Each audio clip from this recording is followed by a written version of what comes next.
healing through silence, a Zen path to releasing mental friction. There is a hot, humming vibration vibrating behind your temples, and a rapid, shallow pulse jumping in the center of your throat. It is the physical friction of trying to outrun time itself, the exhausting internal race that comes from believing you are missing out on the essential textures of your life. You have spent your entire day spinning your internal wheels, turning the spindle of your thoughts at a frantic pace to gather more experiences, more updates, and more security before the hours run thin. You are terrified that if you pause for a single moment, the best parts of existence will leave you behind in the dark. But this rapid buzzing panic is not a defect in your design.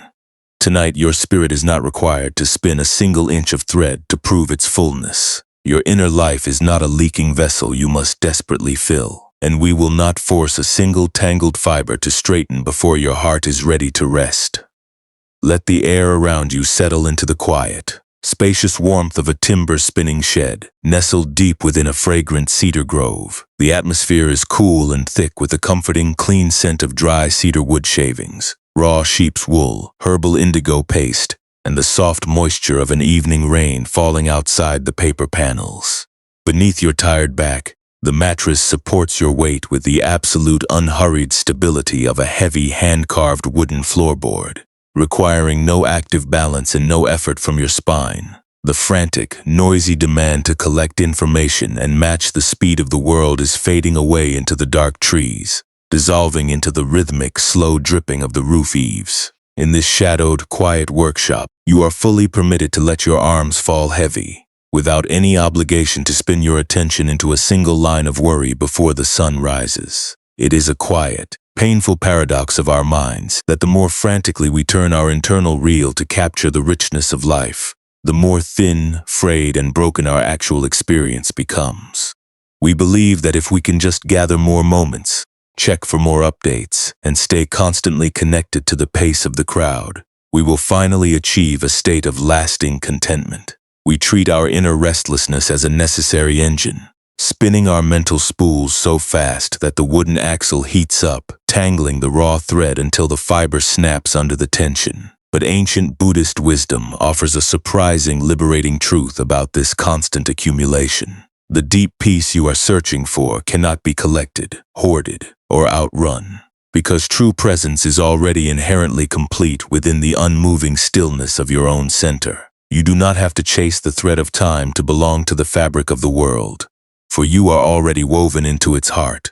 Dear friend, right now, maybe you have felt this quiet, heavy exhaustion too, this constant, weary panic that you are somehow running behind the timeline of your peers. You might know the deep, silent frustration of scrolling through endless digital feeds late into the night, checking for notifications you do not even need, driven by a cold fear of being left out. Perhaps you have sat in a quiet room, unable to enjoy the simple warmth of the fire because your mind was projecting itself into the next hour, trying to calculate how to maximize your tomorrow. When we live in this constant state of mental hunting, we are like an assistant who spins the cedar reel with such panic that the fleece turns to knots before the die can touch the grain. We wear our own nervous system down to dust, sacrificing our natural capacity for deep satisfaction just to maintain a forced control over the passing seconds. Tonight, let the physical weight of your limbs sink fully into the quiet cedar floorboards of this workshop. Letting go of the constant pressure to measure your speed, there is no requirement for you to count your accomplishments before the morning arrives. And you do not have to prove that you have gathered enough joy to deserve a peaceful mind. If it feels right, you might allow your attention to rest on the slow, unhurried rise of your chest as your breath moves in and out. Imagine letting your hand drop completely away from the spinning wheel, letting the wooden axle lose its momentum and gradually come to a total, quiet rest. You are safe enough in this dark, earthy room to let your throat relax, allowing the hot friction in your temples to cool down as the spindle stops its motion. The rapid pulse in your throat is simply the physical record of all the hours you spent, trying to pull the future closer through sheer anxiety. You can let that structural strain dissolve now, letting your shoulders broaden, letting your open palms turn upward on the sheets, and letting the tight muscles around your eyes relax into the shadow. We are not asking you to suddenly feel completely satisfied with your entire life path, and we are not demanding that you abandon your practical goals before you are ready to sleep. We are simply stepping together into a quiet, protected workshop where the rain is gentle, the wool is soft, and the wooden spindle can remain perfectly still without any pressure to produce a single thread. You are permitted to let the timeline go, exactly as you are, without any pressure to solve your life tonight. When we look closely at our habit of frantic collection, we can see how much tender, protective love is hidden behind our fear of missing out.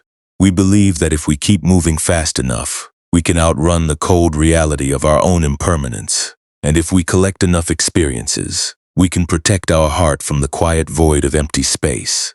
This constant running keeps our breath short and our chest tight, making the body feel as though it must constantly gather firewood in the dark. But your spirit was never designed to be a machine kept under permanent stress.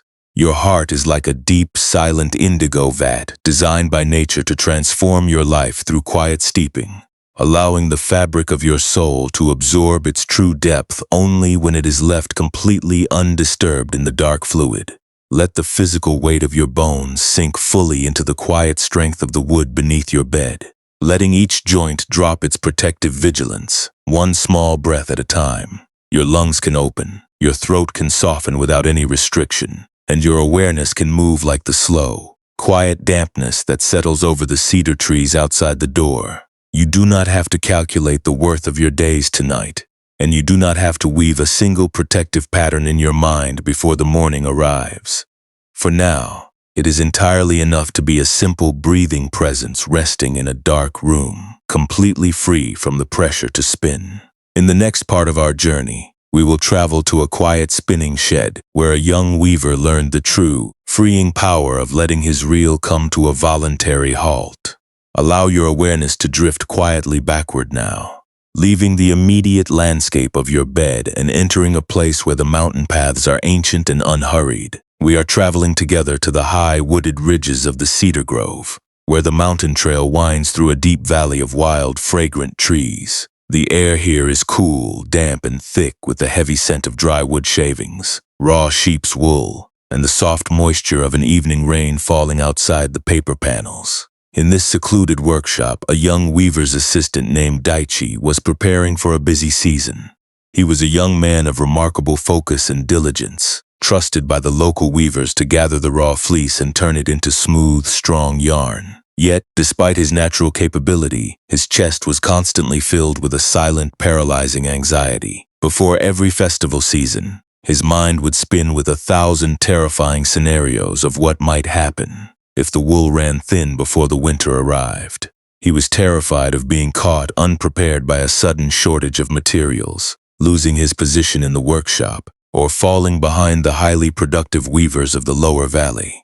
To protect himself from these imagined disasters, Daichi had become obsessed with increasing the speed of his work. He owned a simple cedar spindle yarn reel, originally designed with a light wooden axle that turned easily under the gentle guidance of a hand. But over many months, Daichi had altered the tool, tightening the wooden pegs and adjusting the iron pins to force the reel to turn at a furious, mechanical pace. He believed that this rapid, forced spinning was his only shield against the dangerous unpredictability of the seasons, hoping that if he could just amass enough yarn in advance, he would finally find peace. On the evening before the great harvest market, Daichi sat in the dim light of the spinning shed. His hands trembling as he worked the wheel, he kept his foot pumping the treadle with furious intensity. His eyes locked onto the spinning wooden axle as it blurred in the shadows. He fed the raw fleece into the guide hooks at a frantic speed, trying to gather more yards of thread onto the spool before the candle burned down to the wood. But because the axle was turning too fast, the wood began to heat up from the intense friction, creating a hot, burning smell that filled the rafters. The raw fibers began to pull, twist, and bind against the guide pins, forming tight, hard knots that caused the thread to fray, tangle, and snap continuously under the heavy tension. Each broken strand left him feeling increasingly cold, empty, and terrified of being seen as a failure. Beside the long drying rack sat an old, retired spinning nun named Sister Miyoko, who spent her days cleaning the raw carding combs under the shade of a wide cedar porch. Miyoko was a woman of immense quiet presence, her faded gray linen robes smelling of rain and dried lavender, her face carrying the deep, peaceful silence of the high cliffs. She did not mix the herbal dyes, and she did not lecture the young assistant on his frantic technique. She simply sat on her low wooden bench, her weathered fingers removing the stray fibers from the iron teeth with a slow, rhythmic patience that seemed to move in perfect harmony with the falling leaves. She had watched Daichi turn his wooden wheel day after day, noting the hot, humming vibration behind his temples and the rapid, shallow pulse jumping in the center of his throat. On a quiet afternoon, when the fog had rolled so low that it swallowed the stone paths outside the door, Daichi stood before his workbench, his knuckles turning white as he held the vibrating frame of his reel. He had spent 3 hours trying to smooth a massive bundle of white wool, but the intense heat of the spinning axle had caused a large, tight cluster of knots to form right across the center of the whirl. The entire spool looked completely ruined to his eyes, its thread jagged, uneven, and blocked by a dense, tangled mass that stood out like a bitter wound. He felt a sudden, crushing wave of helplessness, realizing that after all his exhausting labor, his frantic hands had only produced a broken, ruined thing that could never be laid down or dyed. In his deep despair, Daichi sat on the heavy cedar floorboards, his head resting against his knees, his breath coming in short, ragged gasps of deep shame. He expected Sister Miyoko to shake her head in silent disappointment, or perhaps to tell him to throw the ruined fleece into the waste bin to be burned. But the old nun did not utter a single word of judgment, and she did not reach for his carding tools. She simply rose slowly from her low bench, her wooden sandals clicking softly on the floor as she walked into the quiet shelter of his work area. Miyoko did not try to untangle the jagged knots on his spool, and she did not tell him to pump the treadle with more force. Instead, she reached out her weathered hand and placed her palm flat against the top of the vibrating wooden spindle, covering the spinning axle with a firm, unhurried pressure. She did not use force to halt the mechanism. With a slow, steady presence, she simply held her hand perfectly stationary against the wood, letting the heavy friction of the wheel meet the calm, stable weight of her own body. "Listen to the cooling wood," Miyoko whispered, her voice carrying the slow, steady murmur of the wind through the cedar grove. The old woman kept her hand resting on the spindle, inviting Daichi to place his own trembling fingers right beside hers on the warm axle. Daichi hesitated, his heart hammering against his ribs, terrified that the sudden pause would ruin the momentum of his work forever. But under Miyoko's calm, steady gaze, he watched a beautiful, unexpected thing happen. The frantic, vibrating wheel did not shatter under her touch, and it did not fly apart from the tension. Instead, the hot wooden axle slowly and quietly lost its momentum, the spinning blur softening until the machine came to a complete voluntary halt. The intense heat in the wood began to fade, its surface cooling down as the friction dissolved into the quiet air of the room. Without the frantic motion pulling the fibers, the tight, tangled mass on the spool naturally loosened, the strands softening and settling in their own weight against the calm cedar core. The jagged knots did not disappear, but their sharp, broken edges relaxed, blending beautifully into a soft, honest mound of raw fleece that rested quietly in the dark bin. Does the fabric ask for a frantic hand before it agrees to cover the shoulders of the cold?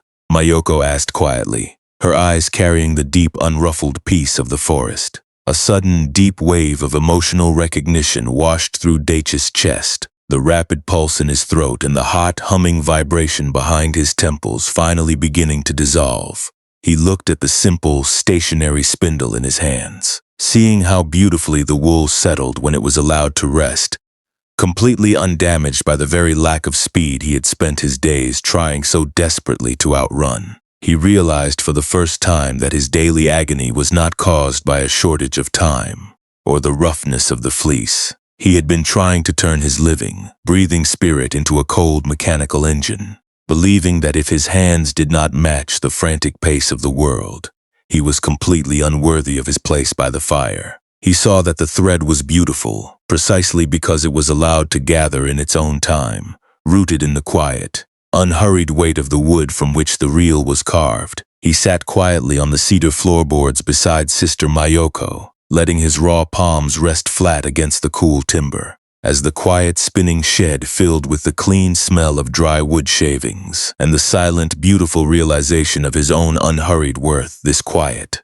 grounding stillness on the cedar floorboards is not a lesson about forcing your heart to become cold, empty, or completely indifferent to the natural movement of your life. The deep, soothing wisdom of the cooling spindle points to a much softer, more compassionate truth. It shows us that our deepest, most exhausting suffering does not rise from the simple, raw limitations of time or the natural boundaries of a day. The original discomfort of having only a few hours to rest, the natural fatigue of an active season, or the simple vulnerability of not knowing if your plans will work out is like the cool, damp mist that naturally rises from the valley floor. This initial dampness is a simple, unavoidable reality of being alive in a world where everything is constantly shifting.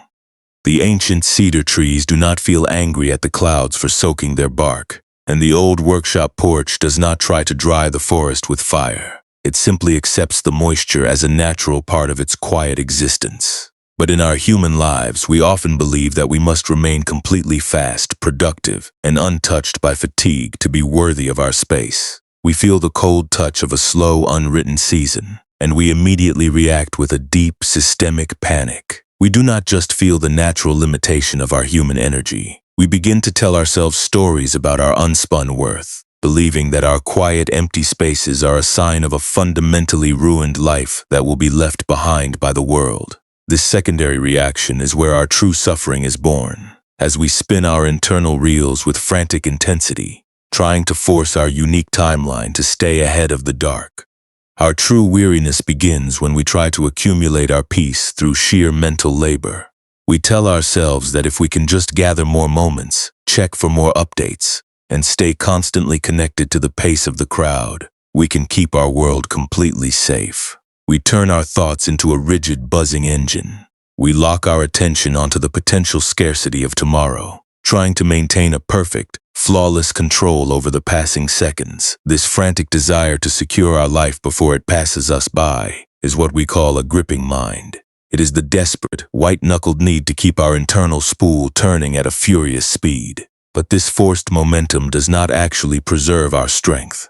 It only creates a suffocating, painful friction that wears our own inner fibers down, leaving us feeling heavy, tangled, and increasingly empty inside. Consider the immense physical effort it takes to hold a vibrating cedar reel in a tight grip, while forcing the raw fleece through the guide pins at a frantic pace. Your knuckles must remain constantly clenched, your shoulders must remain locked, and your whole body must freeze in a rigid posture of frantic resistance. This is exactly what we do to our spirits when we refuse to let our attention move at its own natural, unhurried depth. We spend our days and our nights holding the heavy weight of our future timelines on our chest, terrified that if we let our wheels slow down for a single second, we will lose our place in the fabric of the world. We turn our very identity into that of a burdened artisan, watching the reactions of others with a hypervigilant eye, constantly measuring our value by how much thread we can accumulate. This constant, comparative vigilance is what we call the friction of the heart. It lives not in the natural movement of time, but in the exhausting struggle to pretend we do not have our own quiet, unspun spaces to carry. We believe that if we can just spin fast enough, we can build a sanctuary that is entirely free from the slow, messy reality of our own growth. But there is no wheel in the world that can keep out the natural flow of change. And the more we try to force ourselves into a rapid, prepared pattern, the more we isolate our spirit from the natural healing currents of our own truth. We become like Dachis tangled spools, hot on the outside and frayed on the inside, because we have cut ourselves off from the circulating, spacious air of our own unhurried life. This gentle understanding completely redefines what it means to find peace. True peace is not about becoming a perfectly finished garment that can never be worn down or stained by the rain. It is the willing softness of the raw, unspun fleece. The soft wool does not fight the spindle. It lets the wooden core support its weight, remaining completely integrated with the quiet workshop around it. It does not pretend the knots are not there. It simply refuses to hold on to the friction, letting the axle cool with a quiet, absorbing sigh that carries no resistance and leaves no raw wounds behind. By allowing your boundaries to become soft and unweighted tonight, you are not making yourself weak. You are simply letting the heavy, trapped heat of your overpreparation circulate and clear. When we translate the ancient teachings of presence into our daily emotional life, we see that it is simply the practice of leaving the wheel stationary. It is the quiet willingness to let our thoughts rise and fall without trying to spin them into permanent, rigid structures. We stop treating our natural uncertainty as a dangerous defect that must be instantly corrected through intense self-criticism. We learn to sit quietly on the cedar floorboards of our own chest, watching the gray fog of our anxiety drift through our branches without trying to force it into a pre-mapped track. This soft, receptive attention is what the sages call a kind heart.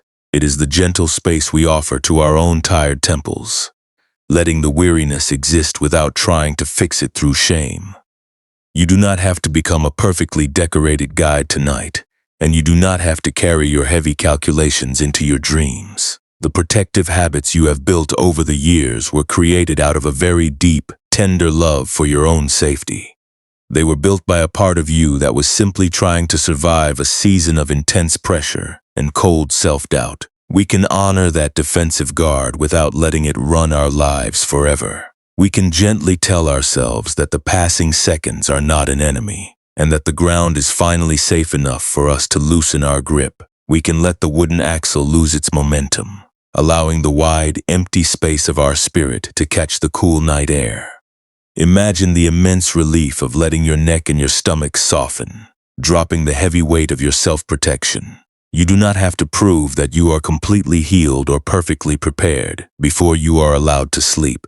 You are permitted to let your boundaries be soft, letting your current exhaustion meet the quiet, misty air of this room. The darkness outside your window does not demand that you explain your unspun spaces. The night is already holding your tired frame, accepting your raw, unglazed reality without asking for a single word of justification. Let your breathing remain slow and natural, letting the soft tide of the air carry away the heavy, trapped heat of your comparison.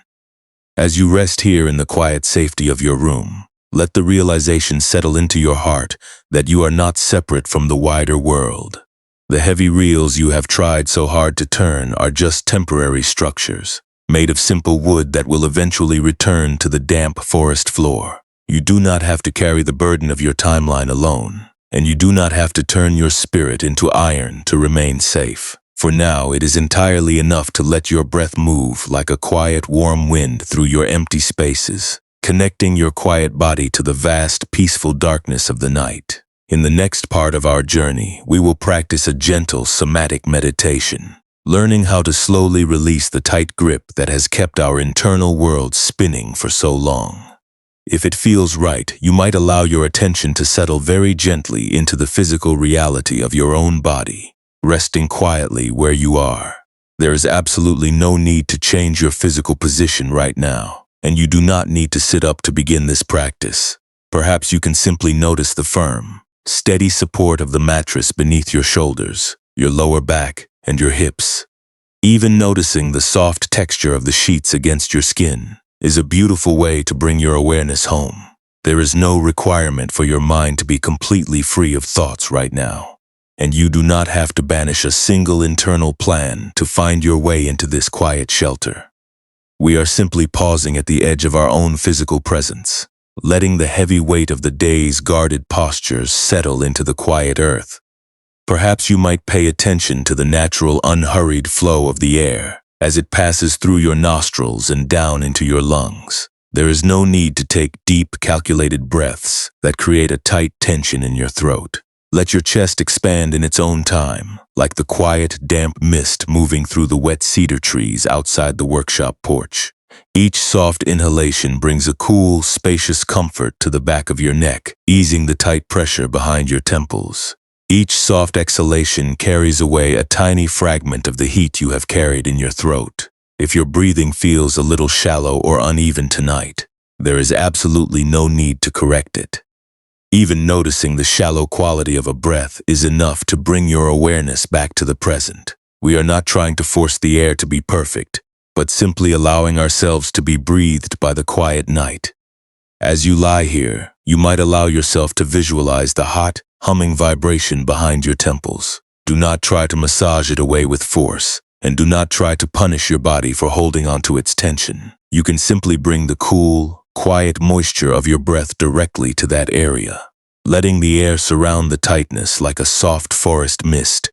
If it feels right, you might notice a specific thought or a lingering worry about falling behind in your life. Perhaps a memory of a day spent over-preparing or frantically rushing to catch up will float into the quiet clearing of your mind.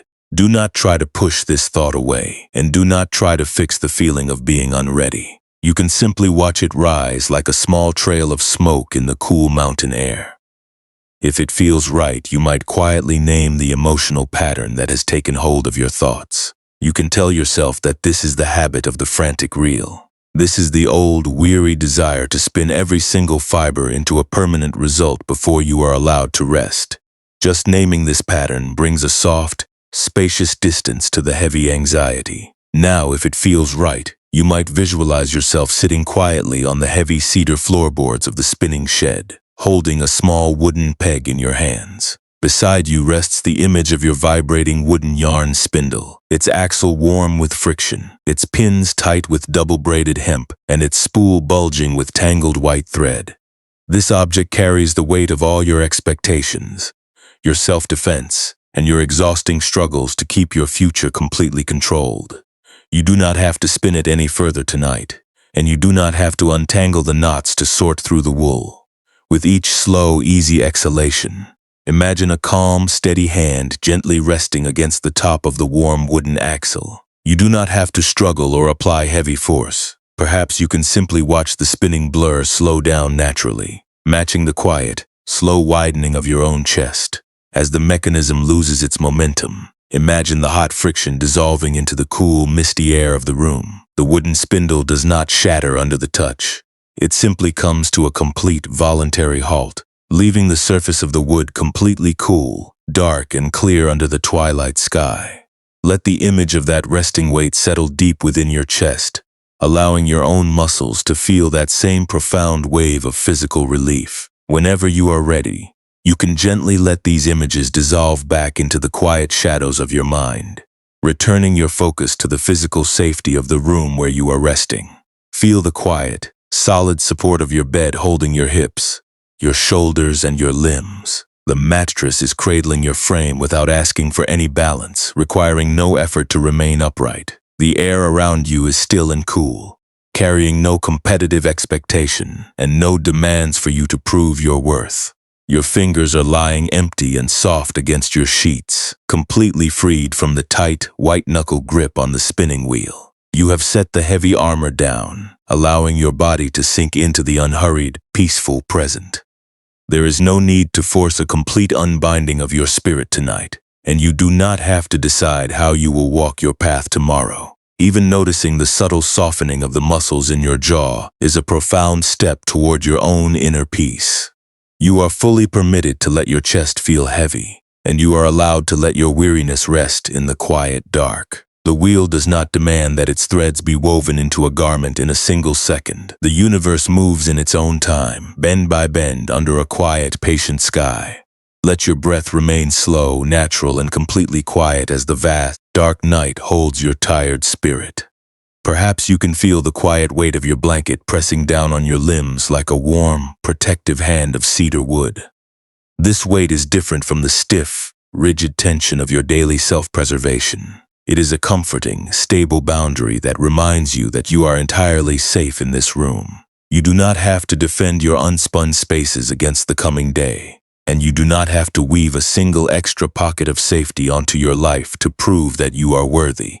The stillness of the night is already holding you, accepting your raw, unpolished form without asking for a single word of explanation. You can let your awareness drift further and further down, entering the quiet, porous depths of your own being.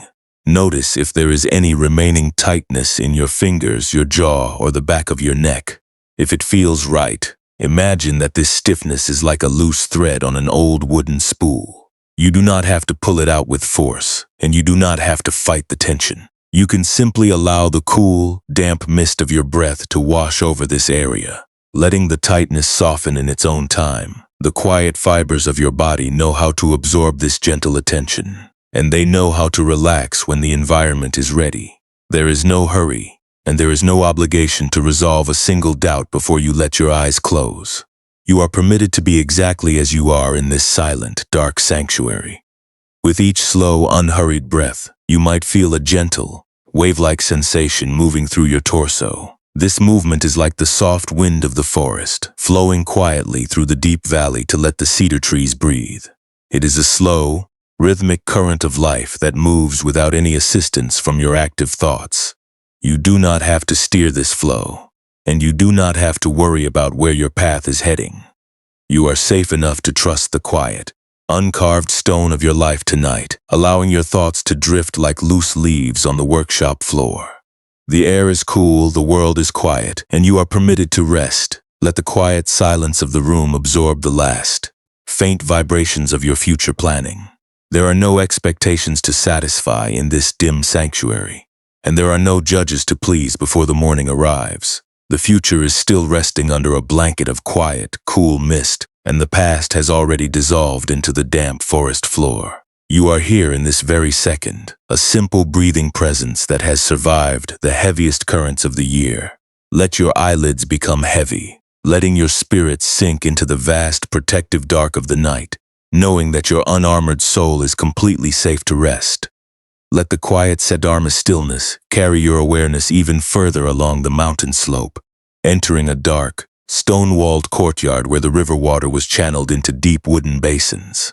The air here is thin, sharp, and fragrant with the clean scent of crushed fern leaves, wet moss, and the herbal bitterness of the dense indigo paste fermenting in the shade. In this secluded dyer's yard, a young apprentice named Haru was preparing for the great autumn dye cycle. He was a young man of extraordinary diligence, possessing a rare eye for the exact gradients of color that the temple required for its formal robes. Yet, his mind was constantly plagued by a restless, burning vigilance. He was tasked with steeping the thick, hand-woven linen panels into the massive wooden vats where the dark blue dye fluid rested. To Haru, this dyeing process was not a simple natural transformation, but a terrifying measurement of his own ultimate worth. He believed that if the color did not take perfectly, or if the linen showed the slightest trace of an uneven shade, the temple masters would reject his work, leaving him cast out and abandoned by the community. This deep fear of missing the right moment turned his practice into an exhausting, white-knuckled ordeal.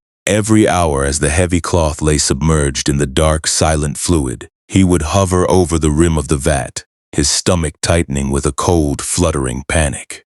He became obsessed with checking the progress of the color. He could not bear to leave the fabric alone in the dark, terrified that the dye would settle unevenly, or that the shade would grow too dark before he could notice. Every few minutes he would plunge his hands into the vat, lifting the wet, heavy linen out into the bright air to examine the fibers. He would stir the fluid with frantic intensity, checking the surface, adjusting the linen panels, and shifting their position before the indigo had a single chance to bond with the thread. Because he constantly pulled the cloth out into the wind, the exposure to the air caused the dye to oxidize too fast, leaving the fabric streaked with hard, dry patches of uneven gray. The linen became brittle, narrow, and ruined, its surfaces blocked by a dense, muddy residue that looked like a bitter wound. The master of the dyer's yard was an elder temple keeper named Master Sosuke, who spent his days checking the wooden structural pins of the storage bins. Sosuke was a man of immense, unhurried presence, his faded indigo cotton robe smelling of damp earth and river water, his eyes holding the calm, steady spaciousness of the deep forest pools. He did not mix the herbal pastes, and he did not lecture the young apprentice on the virtue of patience. He simply sat on his low cedar log near the stone walls, his weathered fingers checking the grain of the wood with a slow, rhythmic touch that moved in harmony with the falling evening rain. He had watched Haru disturb the wooden vats hour after hour, noting the hot, humming vibration behind the young man's temples and the rapid, shallow pulse jumping in the center of his throat. On a cold, misty afternoon, when the fog had rolled so low that it swallowed the roof eaves, the temple masters requested the final set of ceremonial banners. The autumn festival was only 2 days away, and Haru knew he could no longer hide his failures inside the drying room. He stood on the damp flagstones of the courtyard, his body locked in a rigid, defensive posture before the largest wooden vat. The heavy linen cloth felt cold and impossibly thick in his arms, the uncolored thread standing out like a bright accusation. He stared into the dark, silent indigo fluid, his mind instantly racing with terrifying calculations, trying to pre-map exactly how many minutes the cloth should stay under the surface to achieve the perfect shade before sundown. He plunged the heavy linen into the vat, his muscles straining with the effort, but within a few short minutes, the old panic returned to his chest, whispering that the color was failing beneath the dark surface. Unable to bear the uncertainty of the dark, he reached down and hauled the wet fabric back up into the cold air. The sudden exposure to the draft caught the unbonded pigment by surprise, and the dark blue fluid instantly ran down the cloth in long, messy streaks, leaving the entire panel looking completely ruined, patchy, and blocked by a dull, permanent gray smudge. Haru dropped the heavy cloth onto damp flagstones, falling to his knees beside the vat, his chest heaving with short, shallow breaths of deep shame. He felt completely inadequate, convinced that his frantic hands had ruined the temple's sacred season, his mind spinning with bitter self-blame for not checking the vat even more frequently. He covered his face with his wet hands, waiting for the elder to dismiss him from the courtyard forever. Master Suchness did not scold the weeping apprentice, and he did not try to help him lift the streaked fabric from the ground. He rose slowly from his low cedar log, his bare feet moving lightly and securely over the wet stones. He walked to the edge of the large wooden vat, reached down into his robe, and pulled out a single uncolored square of raw hemp linen. The cloth was completely plain, untreated, and light, carrying no protective coatings and no marks of his own design. With a slow, deliberate action, Suchness gently placed the raw linen square flat onto the surface of the dark indigo fluid. He did not stir the water, and he did not lift the corners to check the shade. He simply used his open palm to press the fabric down until it sank completely to the bottom of the deep basin, disappearing entirely into the silent, dark depths. Then, Suchness stepped back, turned his back to the vat, and sat quietly on the stone ledge, leaving the basin completely undisturbed in the shadow. Haru gasped, his throat tightening as he watched the cloth vanish into the black liquid, his mind screaming that if they did not check the fiber immediately, the shade would be completely ruined by the darkness. He wanted to plunge his hands into the vat to rescue the square, his whole nervous system vibrating with the urge to fix, control, and measure the passing seconds. But Master Sok remained perfectly stationary, his breathing slow, steady, and unhurried, his posture inviting the young man to simply sit beside him in the silence. For 2 long hours, they sat together on the stone ledge, while the evening rain fell softly against the cedar roof panels. Haru did not touch the wheel, and he did not lift the linen. Every time his mind spun a frantic thought of failure, he forced himself to make one small, quiet shift in his discipline. He took a slow, unhurried breath before reacting, and he chose to sit with the cold void of the unknown, stopping the old habit of treating every anxious calculation as an absolute truth. When the twilight had finally turned the courtyard to deep shadow, Master Suchness rose slowly and walked back to the vat. He reached into the dark fluid with a long wooden hook and gently lifted the linen square out into the dim light. Haru leaned forward, his heart hammering against his ribs, expecting to see a streaked, ruined rag. But as the fabric met the air, a beautiful, unexpected realization occurred. The linen square was completely and flawlessly dyed in a deep, rich, and uniform shade of midnight blue. Because the fabric had been left entirely alone in the dark, the indigo paste had bonded perfectly with every single fiber, transforming the raw thread from within without a single mark of friction or haste.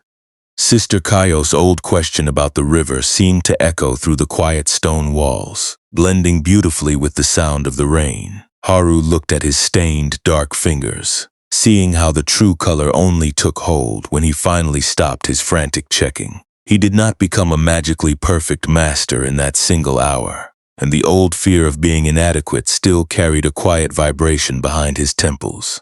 But as the dark night closed over the courtyard, he made one small, enduring shift in his relation to suffering. He quietly set his measuring tools down on the stone ledge, left the remaining banners completely submerged in the deep, silent vat, and allowed his hands to rest empty in his lap, letting the dark fluid do its own perfect, unhurried work in the silence. If you are willing, let the quiet, dark basin stillness of the dyer's courtyard settle even deeper into your chest, finding that hidden corner where your oldest habits of time panic are kept. This internal space is not a place that must be perfectly cleared of every difficult memory before you are permitted to sleep.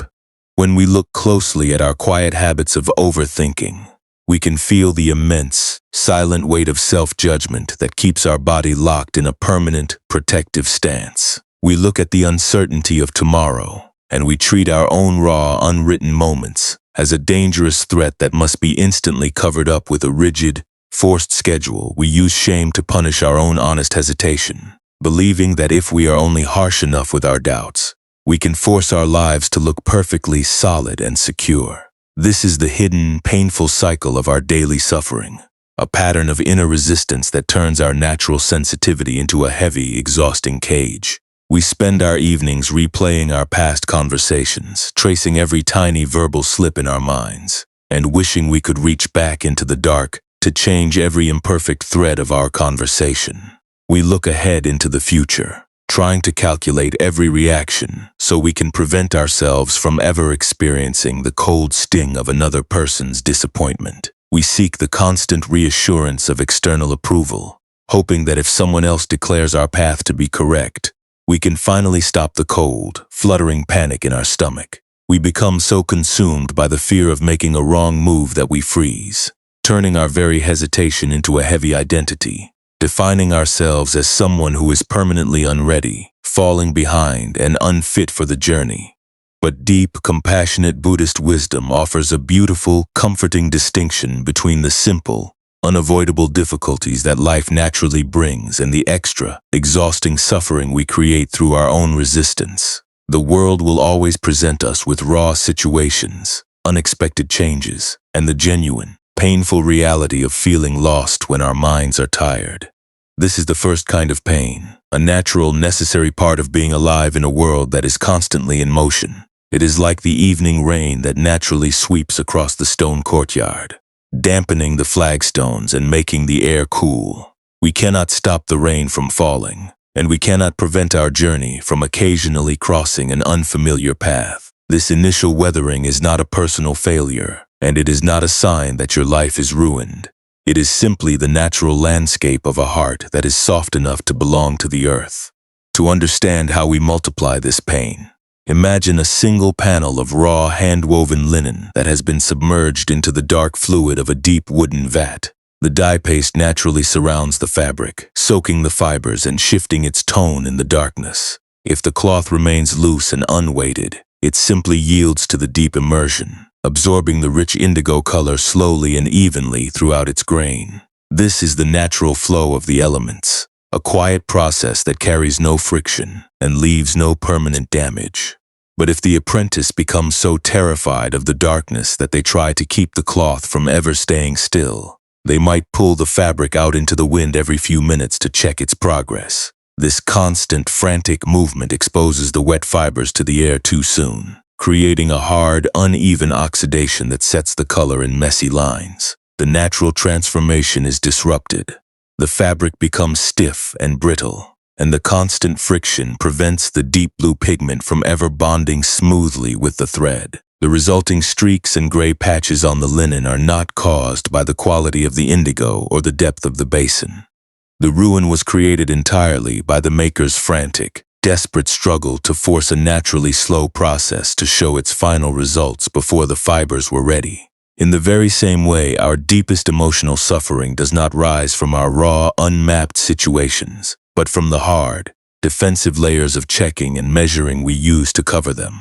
When we experience a moment of deep vulnerability or anxiety about our future, our inner space naturally feels the cold touch of uncertainty. But because we are terrified of being caught unprepared or inadequate, we immediately try to harden ourselves, wrapping our thoughts in the thick, dry residue of our endless calculations. We use shame to punish our tired minds, telling ourselves that we should not feel so lost, or that we must remain completely certain to be worthy of moving forward. This rapid, defensive tightening is what keeps our inner world in a state of permanent, painful restriction, preventing the natural flexibility of our spirit from ever adapting to the trail. True peace does not arrive because you have successfully turned your life into a rigid, heavily calculated schedule that can never be caught in a delay. True peace is found when you radically change your relationship with your own internal uncertainty, learning to let your raw, uncolored moments steep in the quiet pool of life without any fear of ruin. Instead of wrapping your raw, aching temples in the thick, heavy plaster of your self-criticism, you can learn to let your empty spaces be cleared by the quiet, spacious warmth of gentle awareness. This quiet, non-judgmental presence acts as a natural, flexible opening for your spirit, allowing the natural movements of your transition to pass slowly, evenly, and without creating a single drop of friction in your mind. When we practice this soft, receptive presence, we stop treating our existing physical limits as a source of personal shame. We begin to understand that our hesitation, our unmapped paths, and our changing strength are not signs of a failed design, but simply the beautiful, honest textures where the oil of compassion can finally take root. You do not have to hide your unpolished thoughts behind a thick, heavy mask of absolute certainty, and you do not have to prove that you have planned for every disaster to deserve a place by the fire. Like the raw linen squares in the courtyard, your spirit is fully capable of surviving the darkest seasons, provided you allow it to remain still without any protective weight. By offering yourself this quiet clearing tonight, you are letting the hard, rigid edges of your defenses soften back into the warm earth. Let the physical weight of your bones sink fully into the quiet space of this bed, letting go of the constant, weary struggle to map out your future. The air in your room is still, cool, and peaceful, free from the heavy demands of the daytime world where you must always appear decisive, prepared, and strong. You do not have to be the unyielding guide of your journey tonight, and you do not have to decide how you will cross the river tomorrow. You are fully allowed to be an empty, uncolored space resting in the dark, letting the quiet warmth of your own breathing heal the deep, invisible fractures of your day. The universe is entirely capable of holding the crossroads without your active help, and you are completely safe to let your tired head rest in the vast, unhurried dark. As you continue to drift closer to the edge of sleep, let the realization settle into your chest that you have never been truly separate from the elements of the world.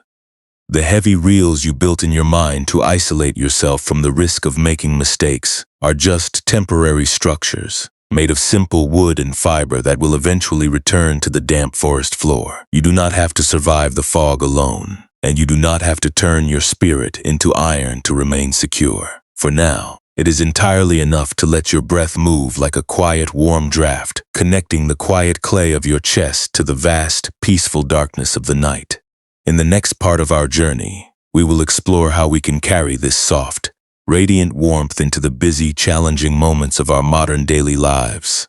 This unspooled wisdom of the stationary axle and the deep, silent diapason is not meant to remain enclosed within an ancient courtyard of gray flagstones. It is designed to find its way directly into the busy, cluttered rooms of your modern daily existence. We do not spend our winter mornings carding raw fleece by the fire, and we do not stir heavy wooden vats of fermenting indigo in the dark. Yet, we live with the exact same freezing tension whenever we sit in the dim light of our bedrooms, staring at the small, glowing screen of our phone. We wait for a specific text message to arrive, checking the glass surface over and over again with a quiet, suffocating panic in our throat. We are hoping that a single update from another person will act as a sudden, heavy peg to lock our internal reel, giving us permission to feel adequate. In these anxious moments, we are behaving exactly like a frantic craftsman. We are trying to lift our wet linen out into the wind before the color has a single chance to bond with the fiber. We carry this rigid, defensive posture when we walk through our busy days, wearing a bright, pleasant smile while carrying a heavy, cold mass of unshed fatigue deep within our chest. We pretend to be completely fine, convincing ourselves that our raw, uncolored thoughts are a dangerous defect we must hide from the world. We look at the achievements of those around us, comparing our quiet, unwritten season to the loud, vibrant tapestries of their visible success. We tell ourselves that we have fallen behind, that we should be more productive, and that our spindle should be overflowing with finished thread by now. This constant, painful comparison is like trying to coat our delicate yarn in thick, heavy layers of pitch. We are trying to force our unique, flexible spirit to live inside a rigid shell of constant acceleration, even if the heavy friction of that pace suffocates our capacity to breathe. When the evening comes, we carry this exhausting weight into our beds, lying awake for hours while our minds replay a minor mistake we made during the day. We examine each word we spoke, wishing we could reach back into the dark to clip away every imperfect knot of our conversation. This endless spinning replay is not a helpful way to weave, but rather a cold, relentless wind of self-criticism that burns our sensitive spirit. We are refusing to let our unpolished thoughts absorb the natural, cool draft of our humanness, trying to force ourselves to remain completely untouched by the world. This demand for immediate perfection only makes our inner fibers more brittle, leaving us vulnerable to tearing the very next time our life takes an unexpected turn. We experience this same suffocating freeze when we try to tightly manage and control the relationships in our lives. We are terrified of the cold void of uncertainty, and so we try to secure our connections by making them permanent, rigid, and completely predictable. We want the people we love to never change, to never pull away, and to never experience their own dark seasons of silence. This anxious, gripping care is like trying to stir the dye basin with an impossible amount of extra force. We only succeed in streaking the connection, preventing the soft fiber from absorbing the natural, refreshing depth of human emotion. True love is not a rigid grid of locked pins. It is the wide, open weave that allows every draft of feeling to pass through its spaces without leaving a single permanent mark of suffering. The path of practical transformation begins with one small, quiet choice to let your inner timeline be exactly as it is right now. When you feel a sudden wave of sadness, or when a quiet memory of what you have lost threatens to bring tears to your eyes, you can practice the quiet art of yielding. You do not have to spin a heavy shield over your skin in a panic, and you do not have to force yourself to smile to make others comfortable.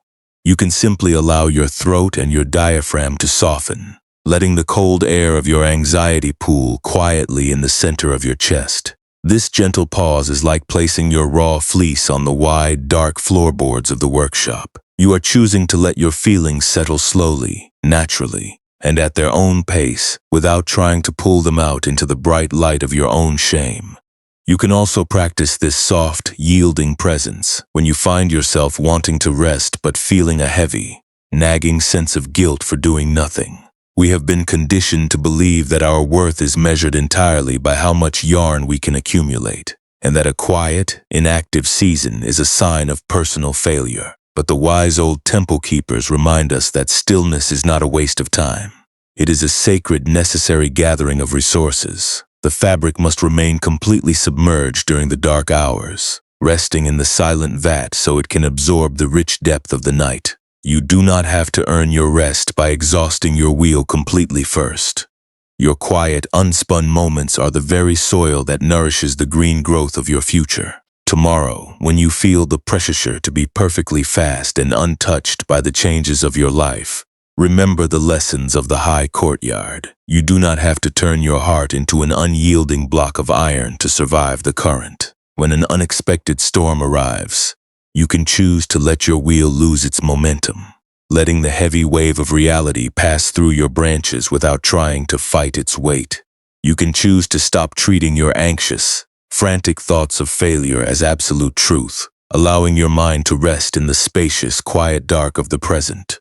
By offering yourself this gentle, non-judgmental clearing, you are letting your tired spirit return to its natural, resilient rhythm. As you lie here in the safety of this room, let these practical reflections dissolve into a quiet, comforting stillness that requires no active memory. The busy, demanding day has closed its heavy doors, and the paths of the world have grown dark and quiet. You do not have to write any solutions to your problems in the silence of the night, and you do not have to decide how you will rebuild your boundaries tomorrow. Your empty hands are resting softly on the sheets, completely freed from the constant, weary struggle to turn the wheel of your own life. You are permitted to be exactly as you are, a quiet, feeling human being who is safe enough to let the deep fluid do its silent, necessary work. The wild cedar trees outside your window are resting under a peaceful, dark sky, their green branches bowing gracefully under the gentle pressure of the night wind. They do not worry about when the harvest will arrive, and they do not feel guilty for letting their seeds sleep in the mist. They simply trust the deep, unmoving earth to carry them through the darkness, allowing their roots to rest in the quiet damp below. You can rest in the very same way tonight, letting your body become heavy and letting your breath move like a quiet, warm thaw through the stiffest places of your neck. Let the deep, uninterrupted silence claim your mind now, carrying you into a dreamless, beautiful, and restorative rest. Let your focus drift further and further away from the active world of comparison, allowing your thoughts to dissolve like loose fibers in the cool mountain water. You have set down the heavy, warm axle of your expectations, and you have fully earned the right to simply exist without a schedule. The uncolored surface of your life is wide, open, and completely safe, holding the weight of your journey without a single drop of friction. You are permitted to let your water rest, letting your breath move like a slow, quiet mist through the quiet spaces of your heart. Sleep is opening its wide, velvety clearing around you, inviting your consciousness to melt into the deep, weightless dark of the night. Technical line. Delivery Part 8 of 8. The deep grove of the old cedar trees has now pulled its quiet, dark mantle completely over the dyer's courtyard. Every demanding trail of the active day has dissolved into the damp forest floor, leaving you entirely alone with the slow, effortless movement of your own chest. The small, quiet shelter of your room has grown wonderfully still, its air smelling of wet granite, damp wood shavings, and the clean, light fragrance of the wild mountain mint. You do not have to hold your throat in a tight, protective posture tonight. You do not have to watch your thoughts for any sign of a hidden knot in the fiber. The heavy wooden pins of your calculations and the frantic, tight grip of your over-preparation have been set down. This is not because you have lost your way, but because you no longer need to force your life into a rigid, pre-mapped schedule. Let your back, your spine, and the back of your head sink deeply into the soft, supporting linen. You are allowed to let the unspun fleece of your mind become heavy, flat, and completely still on the quiet floorboards. Your breathing has found a slow, almost imperceptible rhythm. It is a soft, cool draft that requires no conscious guidance or effort from your analytical thoughts. With each quiet exhalation, the residual friction from the hours of keeping yourself accelerated simply drifts away. It leaves you light, spacious, and completely at peace. The small muscles around your eyes have smoothed, your jaw rests loosely, and your fingers are lying empty and soft against your sheets. You are no longer the apprentice trying to pull the wet linen out of the vat, and you are no longer the assistant trying to force the wooden wheel to turn at a furious speed. You are simply this quiet, breathing presence, settling deeply into the centers of your own bones. The ancient stories of the unhurried spindle and the deep, silent indigo vat are quietly sinking into the background of your mind. They are turning into a wordless comfort that needs no further explanation. You can feel the profound, healing relief of knowing that your life was never meant to be a stiff, impenetrable sheet of hard pitch. The water in the river basin is resting quietly under the soft gray blanket of the evening fog, its surface perfectly flat, unruffled, and reflecting only the dark sky. The damp mist continues to settle over the high cedar branches, but the silent forest remains perfectly secure, breathing in harmony with the natural movement of the earth. Let your awareness drift away from the world of constant self-preservation, returning gently to the silent ancient home that has always been waiting for you beneath your weariness. You have permission to leave every unfinished project and every uncolored panel exactly as they are tonight, trusting that the dark fluid knows how to hold your form without your active help. The darkness around you is vast, gentle, and completely friendly, cradling your tired spirit in a sanctuary of absolute rest. There is nothing you need to resolve, nothing you need to calculate, and nothing you need to prove to the quiet space of this room. Sleep is opening its wide, velvety clearing around you, inviting your consciousness to melt into the deep, weightless dark. Your body feels beautifully heavy now, sinking softly into the mattress as if your clay were returning to the quiet, damp mountain from which it was dug. The constant busy thoughts of the day have softened into a low, comforting murmur, a distant sound that can no longer touch your rest. You are safe to let the wheels stop, letting the soft, wet moss of your current moment blanket the active pathways of your mind. They can hold their peace without any effort from your fingers.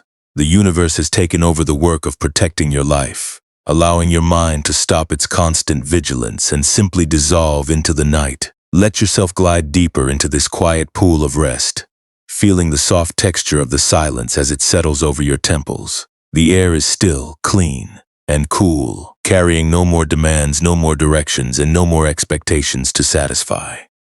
You are completely nameless tonight, a simple breathing presence resting in the vast, peaceful clearing of the world. Sleep is wrapping its soft, damp wool around your spirit, offering you a complete, beautiful, and uninterrupted sanctuary of rest.